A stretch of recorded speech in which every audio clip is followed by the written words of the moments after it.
In this video, I'm going to show you how to smooth edges in Tinkercad. Now there's a few ways to do this. I'm going to show you some of the easiest ones. The first one is whenever you actually put on a shape. So for example, I'm going to put on this box right now. When you click on the properties over here on the right, you'll have something like a radius over here. So if I go ahead and change the radius, as you can see, it's going to smoothen out the edges, okay? You could also change the amount of steps over here, and that's also going to smoothen it even further. But of course, you can kind of play with these settings over here, especially the first two over here, and it's going to make, of course, the edges smoother, okay? That's the first way to do it with a box. Now you also have the cylinder over here. So if you click on cylinder over here, you can also change things like sides over here, which are going to kind of smoothen this. And you also have segments and you have the bevel as well. So if you change these things over here, it's also going to kind of make the edges smoother or of course less smooth, okay?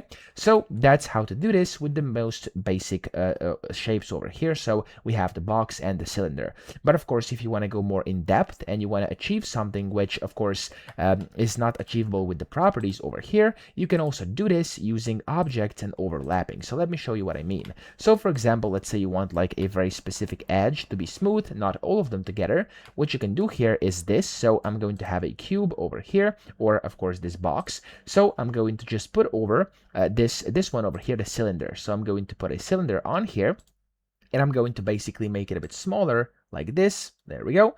And I'm going to drag it in, and I'm going to drag it in like this. There we go. And as you can see, I can now basically use this as kind of a edge over here for my cube. Okay, so I can go in here and I can basically kind of squish this in, so I can make it something like this. There we go. It's going to take a bit of time for you to actually adapt to this, because of course there's endless things and possibilities you can actually do in here. But when you come to a perfect one like this, for example, I'm going to now rotate this and move this in. So I'm going to click on here and I'm going to move it in like this. There we go. And if I push this in now, this is going to of course create a smooth angle as well, only on this part. And what I have to do is kind of hover over both of these like that, and I want to create this union group over here. And as I do this, oops, I actually mistakenly put a hole, so I should put the solid one over here. And if I use the solid one, I can also go and use this union, and there we go. As you can see, it's going to make the edge smoother. Now of course, this may not be the best example.